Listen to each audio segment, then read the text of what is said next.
Bienvenue à tous. Ravi de vous retrouver dans l'émission. Ici Danny Aifong. Je suis accompagné de Mark Sloboda, expert en affaires militaires et en relations internationales, et un bon ami de l'émission. Mark, content de te revoir. Danny, merci de m'avoir invité. C'est toujours un honneur et un vrai plaisir d'être dans ton émission. Bien sûr. C'est toujours un plaisir de t'avoir dans l'émission, Mark. Alors, tout le monde pensait à cliquer sur « J'aime » en arrivant.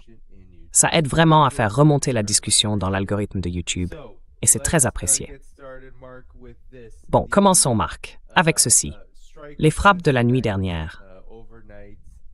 Il y a eu une série de frappes pendant la nuit. Les États-Unis et l'Iran donnent deux versions différentes de ce qui s'est passé. Laisse-moi les reprendre. D'abord, la version iranienne. Le communiqué des gardiens de la Révolution dit ceci. 4 pétroliers ont tenté de traverser le détroit d'Ormuz la nuit dernière. L'un d'eux a été touché et les 3 autres ont fait demi-tour. À la suite de cela, les États-Unis ont visé les îles de Keshm et de Sirik. Selon le CENTCOM, il s'agissait d'une base navale. En représailles, nous avons frappé des bases américaines au Koweït, ainsi que ce qu'il reste de la 5e flotte américaine à Bahreïn.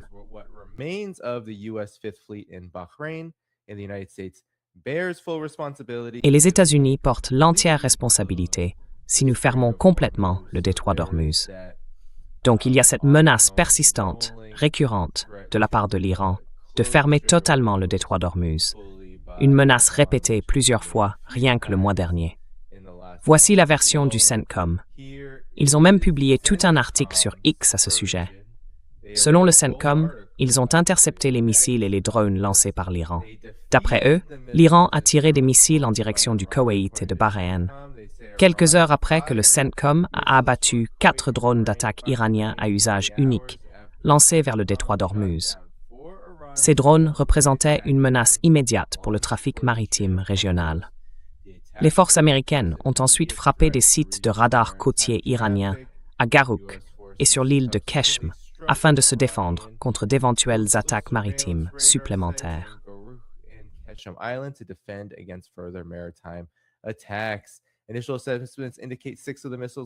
Les premières évaluations indiquent que 6 des missiles tirés par l'Iran ont été interceptés et que 7 n'ont pas atteint leur cible prévue. Bien sûr, voici le CENTCOM qui montre ces images vidéo des stations radars touchées. Alors, Mark, aide-nous à comprendre ce qui se passe ici. C'est la 2e riposte de l'Iran en l'espace de 2 semaines, visant la même zone, Bahreïn et le Koweït. L'Iran affirme avoir causé des dégâts et à bien des égards, il a déjà prouvé sa capacité à endommager des équipements militaires américains dans la région. De son côté, le CENTCOM maintient son discours. Ils seraient invincibles. Rien ne passe et rien n'aurait encore franchi leur défense cette fois-ci. Alors selon toi, que se passe-t-il vraiment et qu'est-ce qui s'est produit?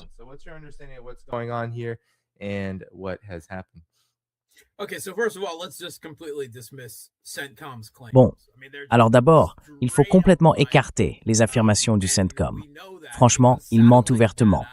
Et on le sait parce que des données satellites ont été publiées à propos de leurs déclarations répétées après ces affrontements navals et aériens. Selon eux, rien n'aurait jamais été touché par les Iraniens. Mais on sait que c'est faux. On sait que les cibles frappées par l'Iran subissent bel et bien d'importants dégâts. Les affirmations du CENTCOM, disant qu'ils interceptent tous les missiles et qu'aucun dommage n'est causé, sont totalement fausses.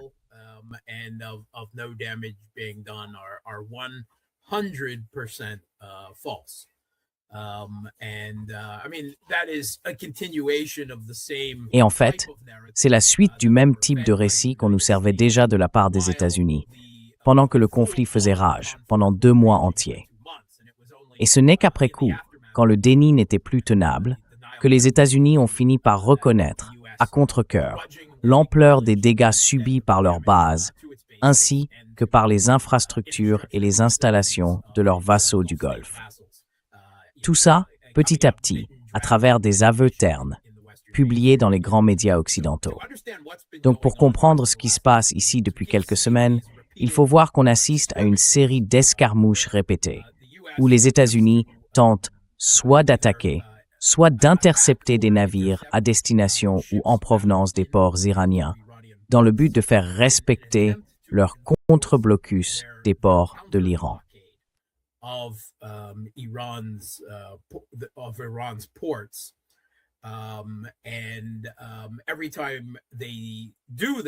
Et à chaque fois qu'ils font ça, l'Iran réagit maintenant avec ses propres frappes. Pas seulement contre les navires de guerre américains qui mèneraient ce genre d'interception ou d'attaque, mais aussi contre les bases américaines situées dans les pays du Golfe, un peu partout dans la région. Et en même temps, les États-Unis essayent de faire passer discrètement des navires par le détroit d'Ormuz, sous leur soi-disant supervision. À chaque tentative, ces navires essuient des tirs, et ça dégénère à nouveau en échange de coups. Donc ce qu'on observe, c'est que les deux camps cherchent à affaiblir, à grignoter l'efficacité des blocus de l'autre, de ces blocus rivaux en quelque sorte.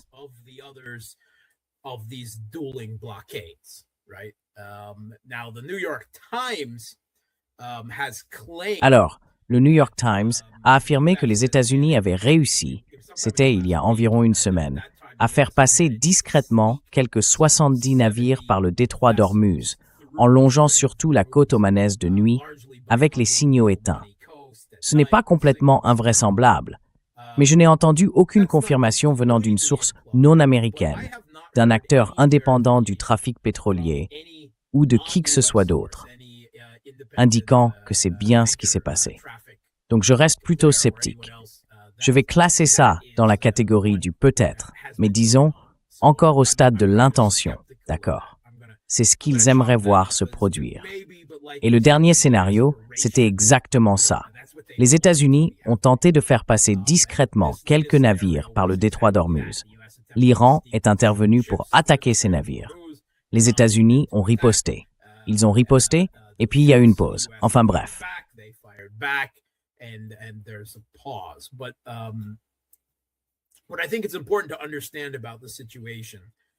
Ce qu'il faut bien comprendre dans cette situation, c'est d'abord que c'est un jeu de poules mouillé géoéconomique, si on peut dire.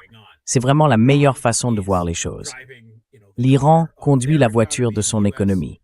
Les États-Unis, eux, sont coincés au volant de la voiture de l'économie mondiale, des marchés de l'énergie, de tout le système global. Et les deux avancent. On ne va pas dire qu'ils foncent droit vers un précipice ou l'un vers l'autre, mais c'est un peu ça, selon la façon dont on regarde. La question, c'est de savoir qui pourra supporter le plus longtemps la pression économique et sociale. C'est la phase du conflit dans laquelle on se trouve aujourd'hui. Mais il faut bien comprendre que c'est une nouvelle phase de la guerre. La guerre continue. Elle ne s'est pas arrêtée. Elle n'est pas en pause. Les deux camps poursuivent leur lutte, chacun essayant de garder l'avantage stratégique, or même dans cette soi-disant phase de cessez-le-feu.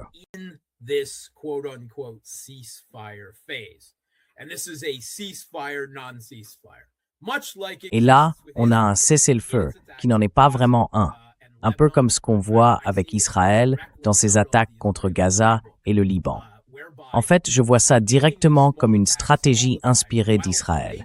Israël mène de petites frappes en permanence, tout en affirmant que le cessez-le-feu tient toujours. Et ce faisant, ils normalisent une situation où ils peuvent frapper l'Iran à tout moment, où ça devient presque normal de le faire.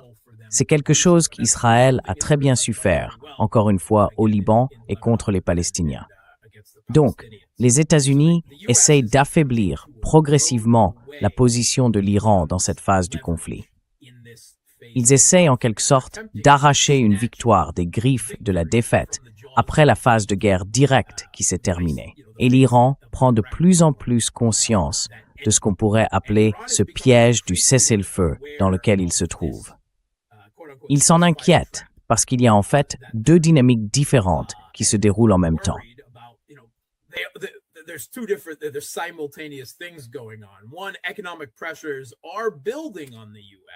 Premièrement, les pressions économiques montent aux États-Unis parce que toute l'économie mondiale fonce droit vers un mur. Les réserves de pétrole, partout dans le monde, y compris aux États-Unis, sont à des niveaux historiquement bas. Jusqu'ici, ça a permis d'atténuer un peu les effets de la crise, mais cette période touche à sa fin. Et surtout, l'Europe va être durement frappée d'ici quelques semaines, parce que là, ce sera le point de bascule. Et puis, les conséquences ne concernent pas seulement le brut, mais aussi les produits pétroliers, comme le kérosène ou le diesel. Tout ça va commencer à peser lourdement sur les alliés européens des États-Unis, un peu comme c'est déjà le cas pour leurs alliés asiatiques. Quant à l'Iran, il s'inquiète de voir son influence s'éroder, si c'est bien ce qui est en train de se passer.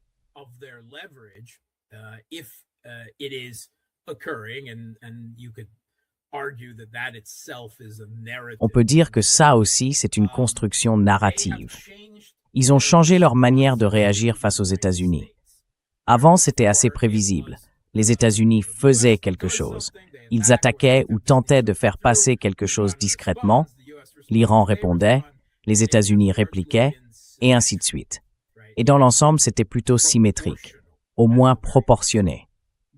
Mais ces derniers jours, l'Iran a commencé à modifier ce calcul. Ce qu'on observe maintenant, c'est que l'Iran réagit de façon disproportionnée. Les États-Unis mènent une action, et eux lancent des attaques contre 5 ou 6 bases réparties dans les États du Golfe, tout en tirant sur des navires de guerre américains s'ils s'approchent trop, et ainsi de suite. C'est de cette manière que l'Iran essaie de sortir de ce piège du cessez-le-feu.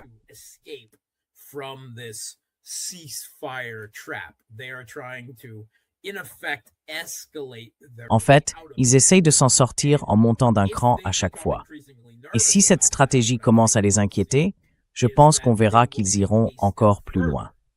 Plutôt que de rester dans ce jeu réactif, où les États-Unis font quelque chose et eux répondent, ils devront passer à une offensive d'escalade. Ils devront grimper les échelons de cette échelle de l'escalade où, selon moi, ils gardent encore une nette supériorité. Ils ont la capacité de frapper les infrastructures énergétiques des États du Golfe. Le pipeline Est-Ouest, qui traverse l'Arabie saoudite jusqu'au port de Yanbu, les usines de dessalement dans les États du Golfe, la possibilité de couper les câbles à fibre optique, les câbles Internet sous le détroit d'Ormuz, ou encore de fermer le détroit de Bab el-Mandeb.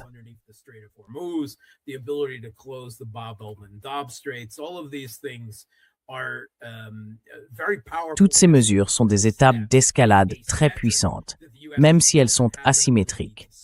Et les États-Unis n'ont tout simplement plus la capacité de les empêcher à ce stade. L'Iran pourrait donc être contraint de forcer la main aux États-Unis en montant lui-même les échelons de cette échelle d'escalade, plutôt que de simplement réagir à ce que font les Américains et de ne progresser qu'en réponse à leurs actions. Les États-Unis, Trump en particulier, jouent la carte du sang-froid. Il continue à faire des déclarations absurdes sur des accords soi-disant imminents, des protocoles d'entente et tout le reste. Je pense qu'il faut comprendre tout cela comme du pur baratin, essentiellement destiné à manipuler les marchés de l'énergie, à les maintenir calmes et à faire baisser les prix pour gagner du temps. L'objectif, c'est d'éviter, ou du moins de retarder autant que possible, cette flambée inévitable des prix du pétrole qui finirait par provoquer une forte poussée inflationniste.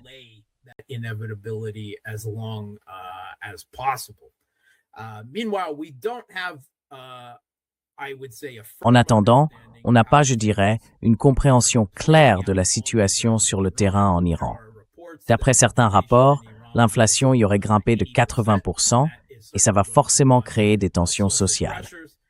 Mais en même temps, pour eux, c'est un conflit existentiel. Ils sont capables d'endurer énormément de souffrances, comme ils l'ont déjà fait par le passé. Et pour l'instant, il n'y a aucun signe de division importante entre minorités ethniques, ni d'une quelconque capacité des États-Unis à influencer la situation sur place pour mobiliser certaines parties de la population contre le gouvernement. Rien n'indique que ce genre de stratégie ait la moindre efficacité. Donc, l'Iran semble plutôt stable. Et en parallèle, ils font tout ce qu'ils peuvent pour développer leur voie commerciale terrestre à travers l'Eurasie.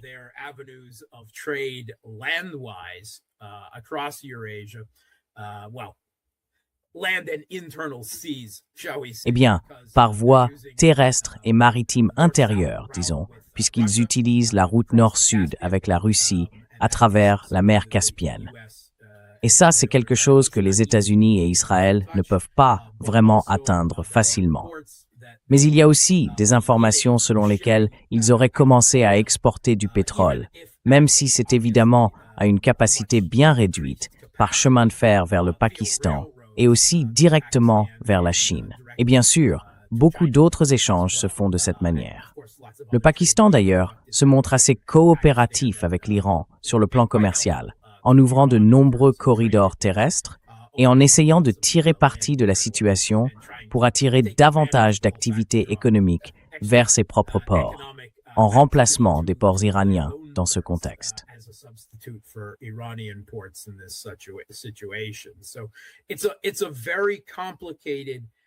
C'est donc une situation géoéconomique et stratégique militaire très complexe qui se joue sur plusieurs plans en même temps.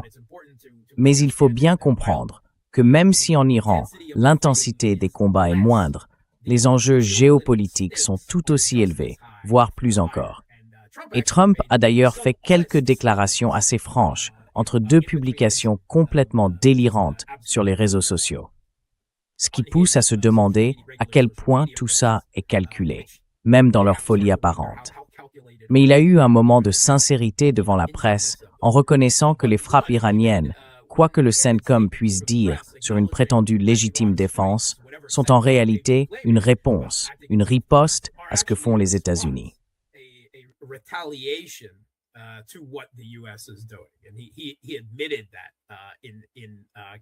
Et il a reconnu que oui, il avait eu ces conversations avec la presse, assis dans le bureau ovale. On lui a aussi posé une question sur la façon dont il définirait un cessez-le-feu, et s'il considérait que ce qui se passe en ce moment en est un. Et il a répondu que, dans cette région du monde, un cessez-le-feu veut simplement dire une modération des tirs, une guerre à plus faible intensité. Eh bien, oui, mais seulement parce que les États-Unis et Israël continuent d'utiliser les cessez-le-feu comme un outil parmi d'autres. En ce moment, les États-Unis semblent penser que ce niveau de conflit leur est favorable. Moi, je ne crois pas que le temps joue pour eux, mais eux, visiblement, le pensent. Je ne suis pas d'accord avec cette analyse, mais ça m'inquiète, clairement.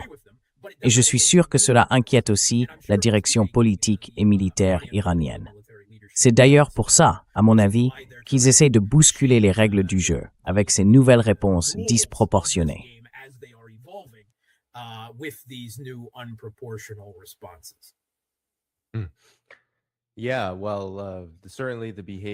Oui, eh bien, c'est vrai que le comportement est différent, mais ça reste une continuation de la guerre, comme vous l'avez dit. Et vous savez, c'est vraiment intéressant, parce que les États-Unis, et surtout Donald Trump, sont restés très calmes, tout en faisant des déclarations étranges en réaction à tout ça, et même à la guerre en général. On a pourtant des vidéos, on a des images de ce qui se passe. À chaque fois que l'Iran réagit, le CENTCOM dément aussitôt. Mais ensuite, vous avez Donald Trump. Et là, c'est une image de toute l'attaque contre la 5e flotte, qui en réalité, à Bahreïn, n'existe plus vraiment. Elle a été très durement touchée dès la première vague de frappe. Et ils ne vous montrent rien. Je veux dire, les États-Unis ne montrent aucune de ces attaques. Même chose avec le CENTCOM au Qatar, il a été très durement touché, au point d'être hors service. Oui, et ils ne montreront rien en rapport avec ça. Mais Trump était dans le Wisconsin, et il a tiré une conclusion assez intéressante. Il a d'abord dit que la situation actuelle avec l'Iran n'était pas vraiment une guerre, mais plutôt un conflit. Puis ensuite, il l'a appelé une guerre. Je veux juste faire écouter ça, parce que je pense que ça montre bien qu'il y a beaucoup de gestion du récit en ce moment, et que ce n'est pas toujours très cohérent.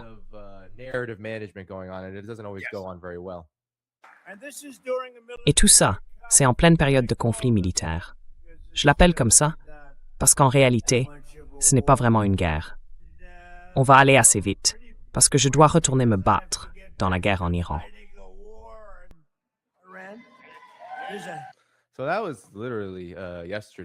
C'était littéralement hier, dans le Wisconsin. On parlait avec des agriculteurs américains qui ont été très durement touchés par la guerre menée par les États-Unis contre l'Iran et par ses conséquences économiques. Mais oui, Marc, tu disais qu'il y avait peut-être de quoi être inquiet, justement parce que les États-Unis semblent agir avec un calme un peu étrange en ce moment. Mais franchement, je ne vois pas comment les États-Unis peuvent avancer. Compte tenu de tout ça, et peut-être que tu pourras en parler aussi, il y a quand même des limites.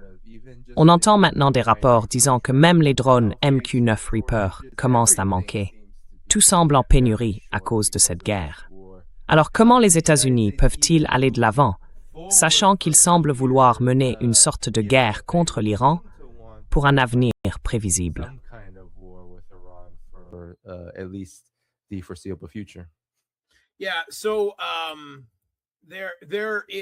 Oui, alors, il y a évidemment beaucoup de choses, vous appelez ça la gestion du récit, et c'est vrai qu'il y en a énormément en ce moment. On peut ramener ça, je pense, à des termes qu'on attribue à Karl Rove sur cette idée d'une nouvelle réalité, une réalité qui aujourd'hui est largement façonnée par le récit. L'idée, c'est qu'on continue d'agir, de recréer sans cesse le récit, de recréer la réalité pendant que d'autres restent en retrait pour analyser ce qu'on fait. Et malgré toutes les preuves qu'on a, les images satellites, les données, tout ça, Trump continue de balancer d'énormes tas d'absurdités aux médias traditionnels.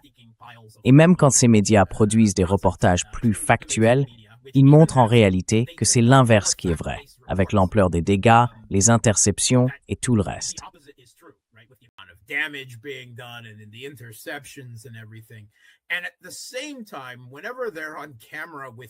Et en même temps, à chaque fois qu'ils sont face à Trump devant les caméras, ils n'osent pas le contredire, d'aucune manière. Ils n'osent pas dire que l'empereur est nu, parce que s'ils le font, ils sont exclus de la présence du Dieu empereur de l'humanité et ne peuvent plus couvrir ses activités. Alors ils essayent de remodeler la réalité du conflit à travers leurs récits. C'est quelque chose qu'on a vu encore et encore, notamment dans le conflit en Ukraine, où il est assez clair que la réalité sur le terrain est tout autre.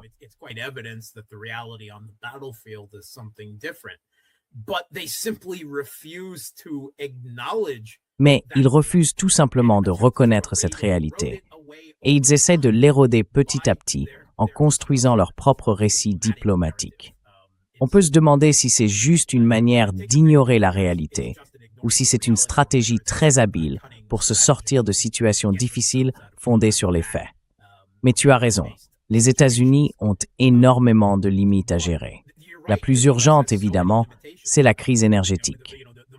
Mais il y a aussi toutes ces autres crises économiques qui se produisent en même temps, liées aux activités qui sont des sous-produits ou des dérivés de l'extraction et du raffinage du pétrole et du gaz.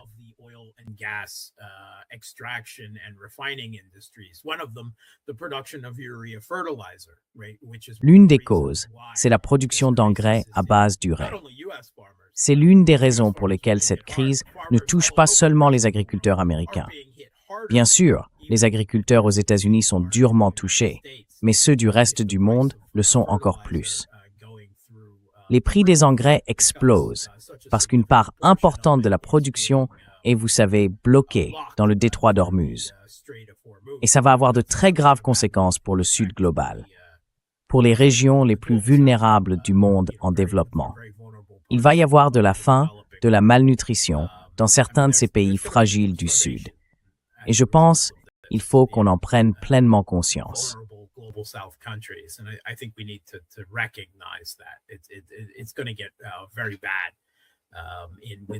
La situation va devenir très difficile d'ici quelques mois. Mais il y a aussi l'hélium, n'est-ce pas, qui est essentiel pour les industries de haute technologie, ainsi que l'aluminium et beaucoup d'autres éléments de ce type dans l'économie. Mais les États-Unis font face à d'autres limites aussi. Des limites dont moi et plusieurs autres invités avons tiré la sonnette d'alarme ou exprimé une certaine satisfaction selon la façon dont on veut le voir. Et c'est là le talon d'Achille des États-Unis en matière d'armement, en particulier dans la défense aérienne. que ce soit à cause du manque d'efficacité de leur système, comme les Patriots ou le système israélien David Sling, ou encore à cause du manque criant d'intercepteurs et de leur incapacité à augmenter les cadences de production.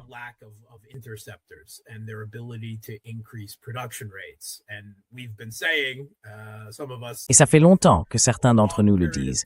Les chiffres sont vraiment en train de chuter. Ils ne peuvent pas continuer comme ça. Ils ne peuvent pas. Ils vont finir par atteindre cette limite.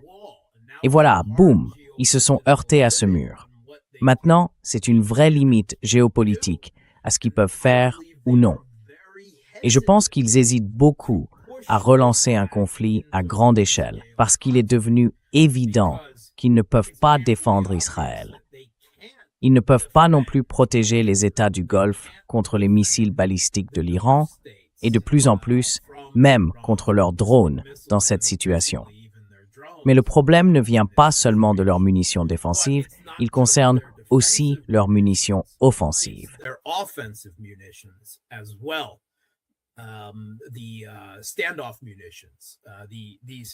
Les munitions à distance, ces Tomahawk et ces JASSM, des missiles de croisière lancés depuis les airs, sont à la fois très coûteux et disponibles en quantité très limitée. Les stocks des deux types sont aujourd'hui à un niveau critique.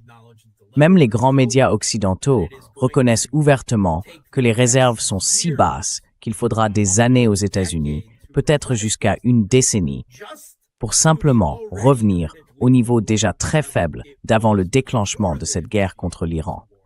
Et cela, bien sûr, en supposant qu'ils ne s'engagent pas dans d'autres conflits majeurs d'ici là. On admet aussi que cette situation les place dans une position extrêmement désavantageuse si des tensions géopolitiques devaient dégénérer en affrontements militaires avec la Russie, la Chine ou d'autres acteurs potentiels sur la scène internationale.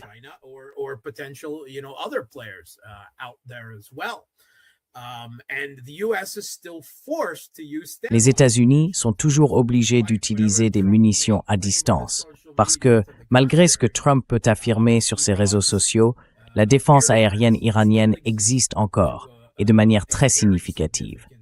Et on a, encore une fois, ces fuites venant des services de renseignement qui essaient clairement d'influencer la situation.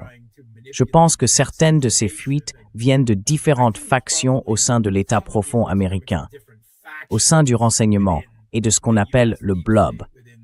Certains veulent intensifier le conflit, d'autres semblent comprendre à quel point la situation est mauvaise pour les États-Unis et essayent de tirer la sonnette d'alarme.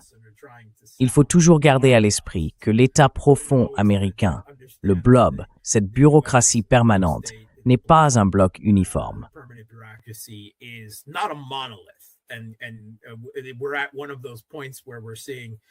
On est à un moment où on voit vraiment des fractures importantes apparaître au grand jour.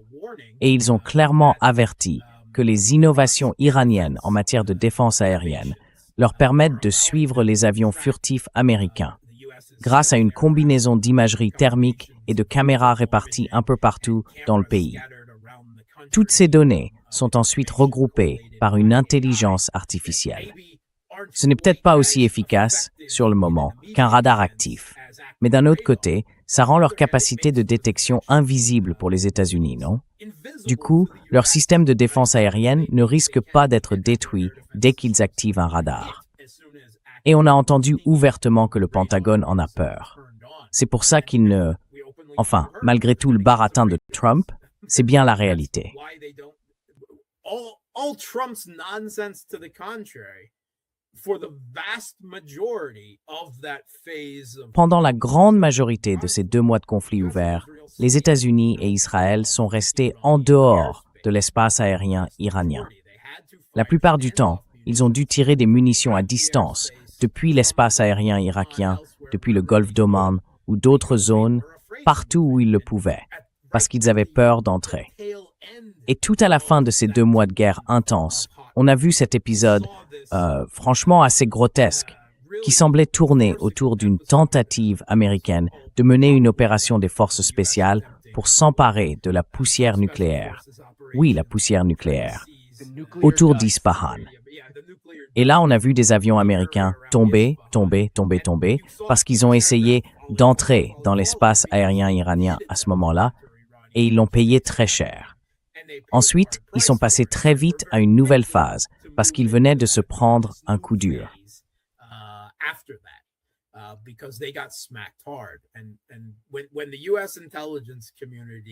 Et quand la communauté du renseignement américain ou certaines de ses factions nous font fuiter qu'elles pensent que l'Iran peut tenir plus longtemps que le blocus américain, eh bien, dans ce jeu de blocus croisé ou de bras de fer géoéconomique, l'Iran aurait en fait l'avantage.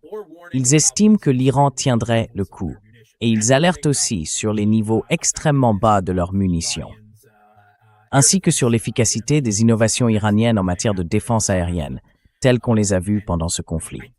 Et je pense vraiment qu'on voit des signaux très différents venir de Trump et de son entourage, mais aussi des voix très différentes émerger des profondeurs de l'État profond américain qui essayent d'empêcher que cette erreur stratégique, ce fiasco géopolitique que Trump a provoqué en attaquant l'Iran, ne s'aggrave encore. Bref, il y a étapes des brèmes et bouge en tout ça. There's a lot of moving parts around this, I imagine if maybe not. Et vous savez, j'imagine que peut-être pas au même degré, mais il doit bien y avoir des désaccords entre les différents groupes, les différentes strates de la direction politique et militaire iranienne sur la manière d'avancer. Il y a eu la question d'un cessez-le-feu, tout simplement, et maintenant qu'ils y sont, ils essayent de décider comment manœuvrer à l'intérieur de ce cadre ou s'ils devraient carrément en sortir pour revenir à un affrontement direct. Peut-être que ça leur serait finalement plus avantageux que ce jeu assez agaçant qui se poursuit. Je ne pense pas être le seul à le trouver irritant. Ce jeu d'escarmouche, d'aller-retour, alors qu'on essaie encore d'évaluer les dégâts économiques, l'usure économique qui s'accumule des deux côtés. Et tout ça avec cette impression un peu floue qu'à ce niveau stratégique, quand on parle d'usure économique et de tout ce qui va avec.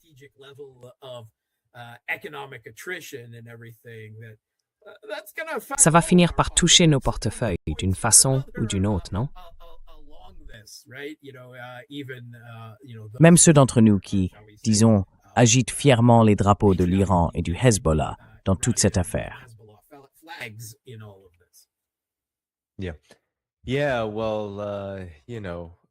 Oui, enfin, je voulais te poser la question parce que on est clairement dans une phase où les États-Unis mènent des frappes très ciblées et ensuite l'Iran riposte, selon eux, avec la même intensité, voire 1,5 fois plus fort.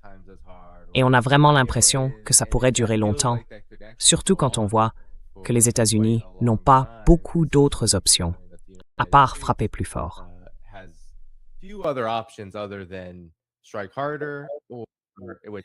Je voulais justement vous poser une question à ce sujet. Ou alors, au contraire, exactement le contraire. S'arrêter, mettre fin à la guerre, tout simplement. C'est pour ça qu'ils ne font rien d'autre. Ils restent dans le statu quo, parce que toute autre option, à part continuer comme maintenant, rendrait la situation encore pire pour eux. Oui, c'est ça. Et je pense que, dans ce jeu d'usure économique, ça accélérerait forcément les contradictions déjà très inquiétantes qu'on voit aujourd'hui. Je ne sais pas si c'est juste de la manipulation, ou une façon de faire semblant que tout va bien, ou peut-être que les choses vont simplement se dégrader un peu moins vite que certains l'avaient prévu. Mais malgré tout, toute escalade majeure ferait avancer les choses beaucoup plus vite, surtout sur le plan pétrolier. Mais j'aimerais te poser une question à ce sujet. Sur le plan militaire, beaucoup de gens partagent cette image du CENTCOM, qui en réalité date du 9 mai.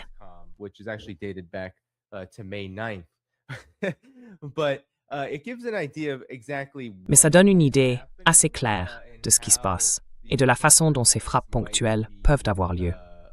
Et là, on a une photo qui franchement ne laisse pas beaucoup de doutes. Je ne suis pas un expert des Émirats arabes unis, je n'y suis jamais allé, jamais mis les pieds à Dubaï, ni même dans les environs. mais tout le monde dit que le CENTCOM a partagé cette image d'un F-16 en train de se ravitailler au-dessus d'un lieu non précisé. Sauf que, comme beaucoup l'ont remarqué, c'est en réalité au-dessus de Palm Jumeirah, à Dubaï. Oui. Palm Jumeirah in Dubai. Je ne connais même pas vraiment la géographie de cet endroit, mais même sans être un spécialiste du Moyen-Orient, je peux tout de suite voir où c'est.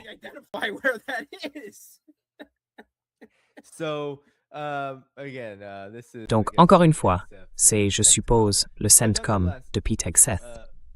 Mais malgré tout, j'imagine que ce qui doit se passer, Marc, c'est que, bien sûr, les États-Unis essayent de contrôler le récit et on ne voit pas vraiment la réalité de la façon dont ils mènent ces frappes. Mais il semble que ce soit bien ce qui se passe. Ils se ravitaillent au-dessus des pays qui bordent l'Iran et utilisent ce qu'il leur reste de munitions à distance.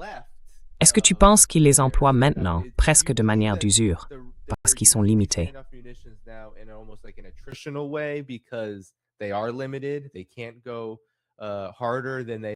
Ils ne peuvent pas aller plus loin qu'ils ne le font déjà.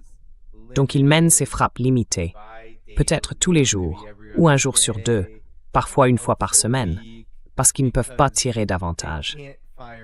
Et s'ils s'approchent de l'Iran, eh bien oui, ces défenses aériennes, certains disent que la technologie fonctionne à l'infrarouge, qu'elle détecte la chaleur, et donc il n'y a aucun moyen de se dissimuler, comme les F-35 sont censés pouvoir le faire.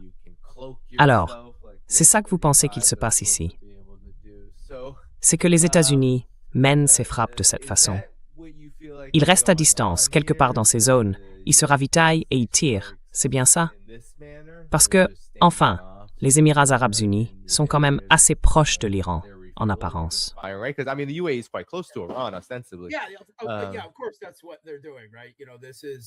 Oui, bien sûr, c'est exactement ce qu'ils font, non? On parle ici d'armes à distance. Et évidemment, les stocks américains permettent de maintenir ce niveau de conflit relativement bas beaucoup plus longtemps que si c'était, disons, une reprise totale d'une guerre directe entre les deux. Et à un certain niveau, je pense que l'enjeu principal, c'est la guerre d'usure géoéconomique entre deux que les États-Unis sont en train de mener. Ils essaient aussi d'influencer les événements, même à court terme, avec les publications de Trump sur les réseaux sociaux, ses frappes ponctuelles et ainsi de suite. Mais je pense qu'il y a aussi un vrai problème militaire, à la fois stratégique et même tactique dans ce qui se passe.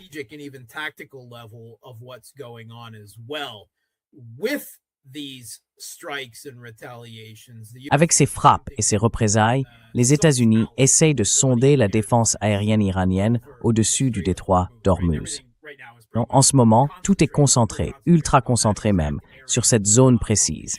L'île de Keshm, l'île de Karg, Bandar Abbas, n'est-ce pas? Les forces sont focalisées là-dessus. Toutes les frappes américaines se déroulent dans ce secteur. Ils essaient de repérer et peut-être même d'affaiblir les capacités de défense aérienne et les radars iraniens.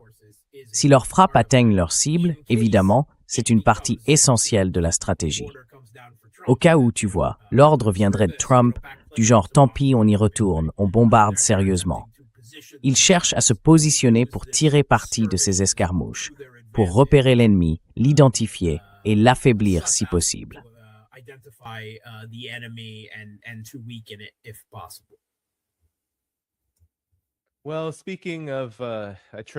Puisqu'on parle de guerre d'usure, pourquoi ne pas aborder, disons, la situation plus large du conflit en Ukraine?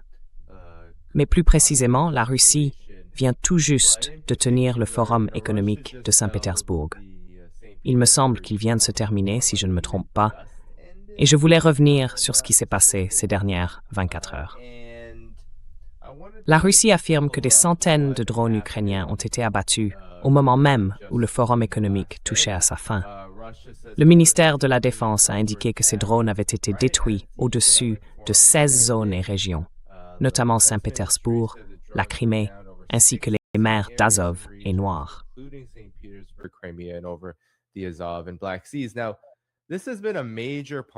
Alors, ça c'est devenu un élément majeur de tout ce qui ressort du conflit, surtout dans les grands médias occidentaux. Tout ce qu'on entend, c'est que l'Ukraine réussit à frapper à l'intérieur de la Russie avec ses drones. Ils visent des installations pétrolières là-bas.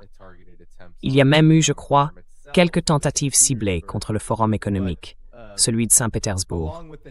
Et en parallèle, on continue de raconter qu'en plus, l'Ukraine serait en train de gagner sur le champ de bataille. C'est un récit qui persiste, presque étonnamment, ou peut-être pas tant que ça. Et en réponse, la Russie aurait tiré plusieurs fois sur Kiev. Et tout ça est présenté comme le dernier souffle de la Russie.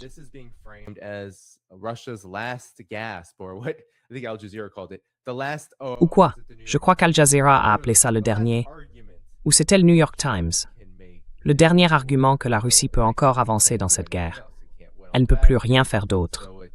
Elle ne peut pas gagner sur le champ de bataille. Alors elle tire ses missiles sur Kiev, juste pour réagir. Alors Marc, qu'est-ce qui se passe vraiment? Et quel est le lien avec ces fronts? Parce que l'Ukraine continue, encore et encore. Et si j'ai bien compris, l'aide militaire américaine a diminué, non pas parce que Trump voulait mettre fin à la guerre, mais simplement parce qu'il y a moins de moyens à donner. Oui. Mais malgré tout, le combat continue. Aide-nous à comprendre la situation actuelle.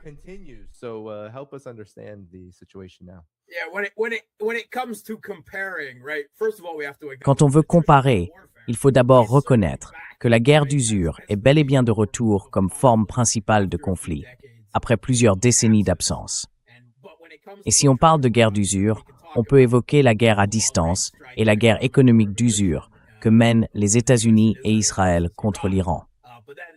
Mais ensuite, il y a le conflit entre la Russie, l'Ukraine et l'OTAN qui entre en scène. Et là, en matière de guerre d'usure, on pourrait dire « Attendez, regardez plutôt ça, parce qu'on est sur une toute autre échelle. » Moi, j'appellerais plutôt ça le dernier souffle de la propagande occidentale. Ou, si ce n'est pas le dernier, disons le dernier avant une période de silence, avant qu'ils ne tentent de tout reconstruire plus tard.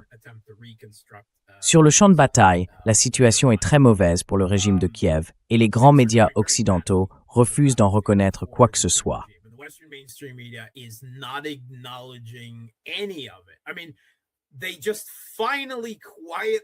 Je veux dire, ils ont fini par admettre discrètement après les cartes de l'État profond. Non? Il y a ce projet soi-disant indépendant de cartographie pro-régime de Kiev qui travaille en réalité directement avec le renseignement militaire du régime de Kiev. Et ils ont finalement reconnu, tout en silence, que Pokrovsk est aux mains des Russes, 7 mois après sa chute. C'est en gros ce qu'ils font maintenant. Ignorer la réalité sur le terrain, alors que la pression de l'offensive de printemps de la Russie, lente au départ, mais désormais en pleine accélération, se transforme en offensive d'été, avec en plus une nouvelle campagne de frappe à longue portée annoncée contre Kiev. Mais à un moment donné, cet été, tout ce qu'on appelle le champ de bataille figé, ou même les retournements de situation de l'Ukraine, ou encore gagner sur le terrain, tout ça va partir en fumée.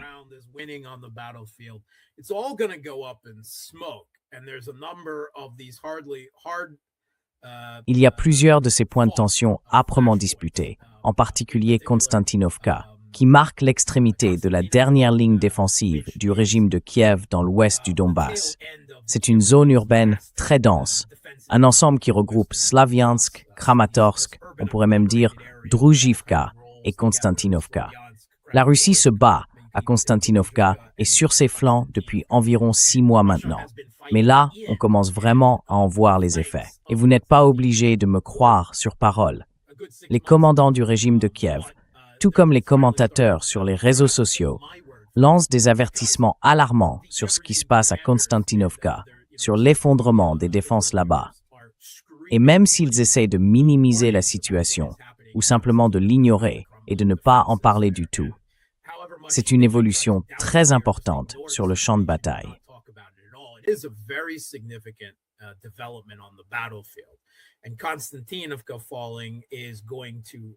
La chute de Konstantinovka va accélérer la prise des 2 derniers bastions défensifs, les villes de Sloviansk et de Kramatorsk.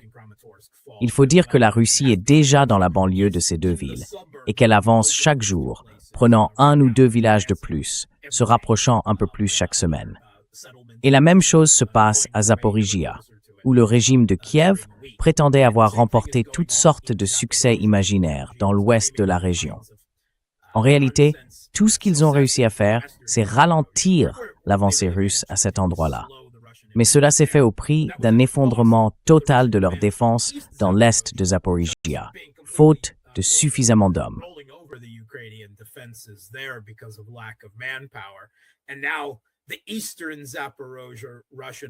Et maintenant, l'offensive russe à l'est de Zaporozhye avance très vite vers le bastion du régime de Kiev à Orikhiv, qui se trouve à l'ouest.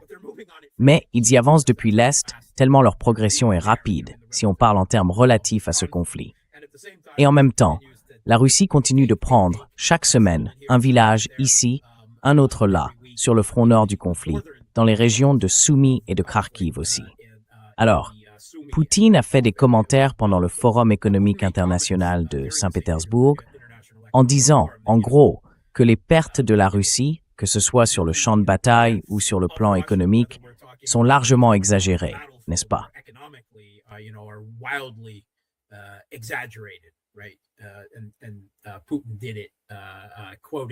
Et Poutine l'a fait, en citant Mark Twain d'ailleurs. Et la Russie continue de gagner du terrain tout le long de la ligne de contact. À un moment, ils ne pourront plus le nier. Vous savez, quand il s'agit, disons, de points fortifiés, de lisières de forêt ou de haies, c'est facile pour eux de prétendre que rien ne se passe. Mais d'ici un mois environ, quand Konstantinovka sera aux mains des Russes et qu'ils ne pourront plus faire semblant de ne pas le voir, eh bien, toute cette propagande va repartir de plus belle. On connaît ces cycles, non? Ces moments où ils sont obligés d'admettre certaines choses alors qu'ils en diffusaient une toute autre version juste avant.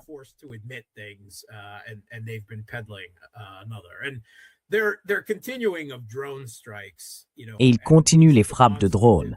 Vous voyez, ces attaques démonstratives rendues possibles par des passages constants à travers l'espace aérien de l'OTAN dans les pays baltes pour frapper là où la Russie a des défenses aériennes relativement faibles, comparées, disons, à Moscou, où pratiquement rien ne passe. Ils arrivent à en faire passer quelques-uns dans la région de Saint-Pétersbourg, parce que la Russie n'est pas vraiment préparée à se défendre depuis l'ouest ou le nord, puisqu'ils n'ont évidemment pas de frontières communes dans cette zone. L'ouverture de ces couloirs pour les drones leur a donc permis d'en faire passer quelques-uns. Et ça continue, parce que la CIA et l'OTAN cartographient tout ça, planifient tout ça. Le Pentagone, lui, est peut-être un peu moins directement impliqué, mais la CIA, elle, intensifie clairement les opérations contre la Russie, discrètement, en arrière-plan.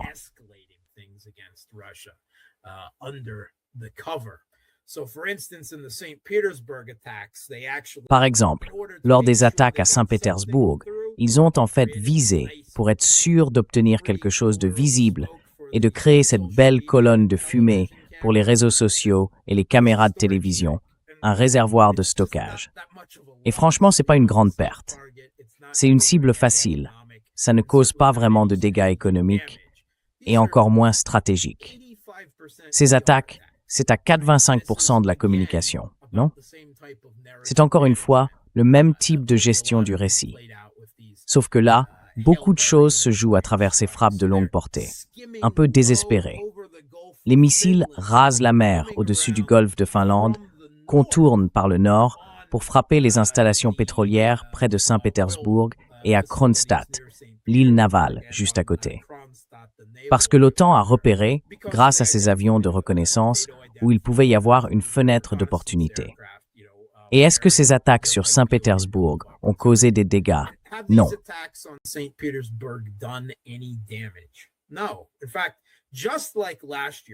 En fait, comme l'année dernière, on nous a dit que toutes ces attaques contre les raffineries allaient détruire l'économie russe et tout le reste.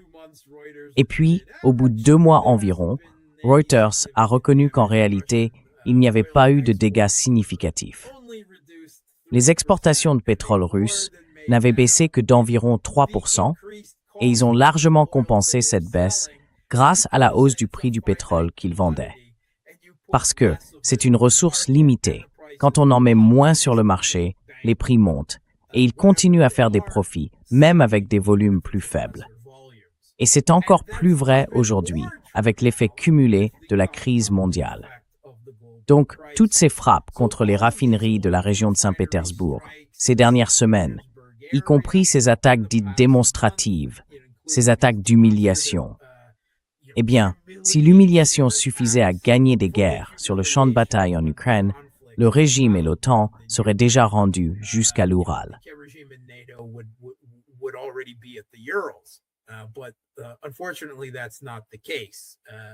Mais malheureusement, ce n'est pas le cas. Au contraire, les défenses du régime de Kiev s'effondrent un peu partout dans le pays. Bloomberg vient d'ailleurs de publier un rapport, je l'ai vu hier ou peut-être avant-hier, qui explique que les revenus pétroliers de la Russie sur l'année écoulée, en tenant compte de ces 2 derniers mois marqués par toutes ces attaques de drones dont on parle sans arrêt, eh bien, le résultat net, c'est quoi?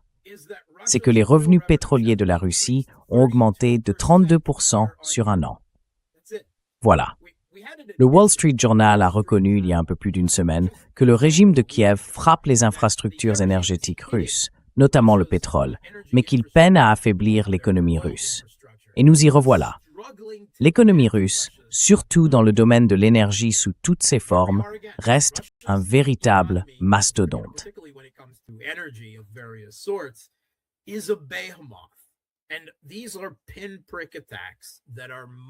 Et ce sont des attaques ponctuelles, destinées surtout à influencer les récits et les perceptions dans les médias occidentaux, et à nous obliger à en parler aussi, tu vois, plutôt que de passer plus de temps à comprendre ce qui se passe vraiment à Konstantinovka, à Raya Alexandrovka ou sur d'autres points chauds du front. Parce que c'est bien ça l'objectif, déplacer le récit et détourner l'attention. Et on le voit aussi sur le plan diplomatique. La semaine dernière, alors qu'on nous dit que l'Ukraine est en train de tout renverser et de gagner, on a vu en Europe des informations selon lesquelles les Allemands, les Français et les Britanniques voudraient soudain discuter avec la Russie pour mettre fin au conflit avant l'hiver. Et là, Zelensky envoie une lettre insultante à Poutine. Oui, on en est là, à l'insulter ouvertement. Oui. Et il dit « Rencontrons-nous et parlons-en ». Oui. Et on entend dire que les États-Unis voudraient aussi, bien sûr, que Trump veut au moins obtenir un cessez-le-feu avant les élections de mi-mandat. Je ne vois pas pourquoi il pense que ça pourrait l'aider pendant les élections, parce que les Américains ne votent jamais en fonction de la politique étrangère. Non. Enfin, je veux dire, votre public, vous savez, vous êtes un peu à part. Vous n'êtes pas l'Américain moyen. Non, et le conflit en Ukraine est vraiment très loin. Oui, voilà. Tu sais, la plupart des gens, les moutons comme on dit, ne font pas du tout attention à la politique étrangère quand ils votent aux États-Unis. Ce qui est absurde, évidemment, parce que c'est justement là que le président a le plus de pouvoir, non? Et c'est ça, le secteur en pleine croissance aux États-Unis. Mais bon, cela mis à part, ils misent clairement maintenant sur le front diplomatique. Ils espèrent que toutes ces petites attaques, encore une fois, provoqueront une forme de déséquilibre social en Russie. Ils avaient déjà voulu créer cet effet avec les sanctions et tout le reste, mais ça n'a tout simplement pas eu l'impact qu'ils espéraient. Ça n'a pas plongé le peuple russe dans la misère. En réalité, c'est même plutôt l'inverse. La Russie a su tirer parti de la situation et son économie en a profité de manière très significative, comme je peux le constater ici sur le terrain.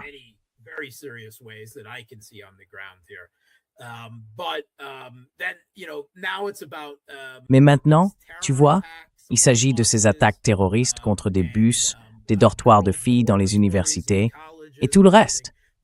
Ils essayent de provoquer l'opinion publique en Russie contre l'opération militaire spéciale et donc contre Poutine et le gouvernement russe. Mais ça ne produit pas l'effet qu'ils espéraient. Je suis ici sur le terrain et quoi qu'en dise la presse occidentale, la grande majorité de la population russe, au lieu de remettre tout ça en question, veut simplement que le gouvernement russe intensifie les opérations plus fort et plus vite contre le régime de Kiev, plutôt que l'inverse.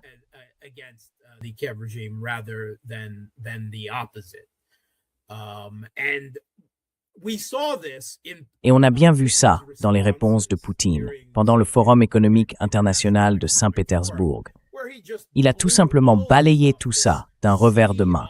Cette avalanche de questions acerbes sur la victoire imminente de l'Ukraine et l'effondrement supposé de la Russie. Poutine a levé les yeux au ciel, puis il a déroulé les faits, les chiffres sur l'économie, sur l'opération militaire spéciale et sur tout le reste dont les médias occidentaux ne veulent ni parler ni reconnaître. Il a esquivé toutes leurs questions avec ces arguments-là. Et quand on en est venu à la question de la lettre de Zelensky, eh bien, il a dit, en substance, « Voyons maintenant comment on pourrait mettre fin à ce conflit. »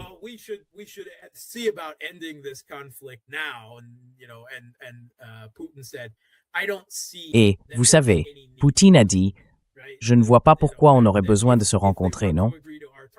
En gros, si eux veulent accepter nos conditions et régler les choses, et qu'ensuite on se retrouve pour signer quelque chose, eh bien, on a encore des questions sur la légitimité de Zelensky. Mais, théoriquement, oui, c'est possible, une fois qu'un accord est conclu. Sauf que, soyons clairs, ce n'est pas comme ça que fonctionne la vraie diplomatie. Pas ces jeux de communication et ces séances photos qu'ils essayent de manipuler. Et en plus, il a tout de suite détourné la question pour parler des soldats qui se battent en Ukraine, en disant que finalement, cette lettre de Zelensky et ses appels venus d'Europe pour discuter avec la Russie, c'était surtout une question de terrain. Parce qu'on en est encore là, soyons honnêtes. Et il dit que dans le fond, ce sont les hommes sur le terrain qui parlent pour eux. C'est ça, leur diplomatie aujourd'hui. Elle se joue sur le champ de bataille.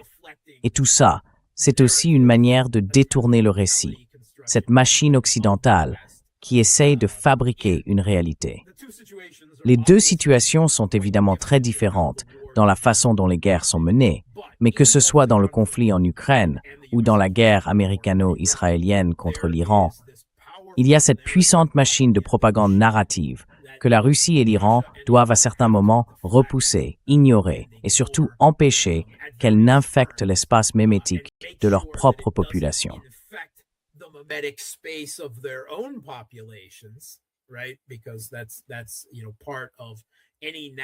Parce que vous savez, ça fait partie de tout concept de défense nationale, le contrôle de son propre espace informationnel. Et je pense que tous les deux s'en sortent plutôt bien, malgré toutes les absurdités qu'on peut lire dans les médias occidentaux semaine après semaine. Bien sûr, il y a toujours quelques éléments de vérité qui en ressortent, cachés au 5e paragraphe de la 10e page, ce genre de choses. Mais c'est justement ça, notre travail. That's what our job is. That's what for people to draw on your show, for people like me and Brian Berletic and others to help bring to your attention, about the things that they can't hide, that we can then show, justify the arguments we've been making about what the real situation is all along. And I think in the last 5 years of this conflict, we've borne out much better than the Western media in the alt media by and large, right? Again, not unanimous voices all exactly on the same page in the alt media, but by and large, much better than the nonsense that comes out of the New York Times or the Wall Street Journal or anything like that, or God forbid the Washington Post, Bezos rag. Right. Well said, Mark. I want to make sure. Très bien, bien dit Marc. Je veux juste que tout le monde sache que dans la description de la vidéo, ils peuvent trouver ton compte Boosty, où ils peuvent s'abonner à toi et suivre ton travail. Tu fais beaucoup de choses en indépendant, Marc, donc les gens peuvent te soutenir là-bas. C'est indiqué sur la vidéo, donc je vais te mettre en solo. Comme ça, quand tu montres du doigt, c'est bien là. Oui, juste là à droite. Enfin, à notre gauche, mais à ta droite. Voilà. Rapidement, Jolly Pop demande, tu es un ancien de la marine américaine, Marc? Tu l'es? c'est ça? Non, je ne suis pas retraité. Je n'ai pas fait 20 ans. J'ai fait 6 ans dans le domaine du génie nucléaire, un peu dedans, un peu dehors. Donc voilà, j'ai eu une libération honorable et j'ai quitté le service. Voilà. Oh, une grosse prime de réengagement. Et moi, j'ai dit non merci. J'en ai eu assez de tout ça. Je m'en vais d'ici. Si, c'est dehors. Donc pas vraiment à la retraite. Mais oui, ancien de la marine américaine. Très bien, tout le monde. Ça a été une super émission. Marc, on va partir d'ici ensemble. Je veux surtout remercier tous ceux qui nous ont envoyé des super chats et ceux qui sont devenus membres. Merci, Anna. Merci, Jolly Lollipop. Et merci à Empire We Are. Empire We Are contribue souvent. Anna, Jolly Lollipop, Jade. Très bien, super. Merci beaucoup à tous ceux qui ont animé aujourd'hui et merci aussi à tous ceux qui ont regardé. Avant de partir, pensez à cliquer sur j'aime. Ça aide vraiment à faire connaître l'émission. Dans la description de la vidéo, vous trouverez le compte Boosty de Marc et tous les liens pour soutenir ce programme. Et puis demain, je serai de retour à midi, heure de la côte Est, avec Richard Wolff, dimanche 7 juin, à midi également, heure de la côte Est. Très bien. Prenez soin de vous tout le monde. On s'arrête là. À bientôt. All right, everybody. Take care. We're out of here. Bye-bye.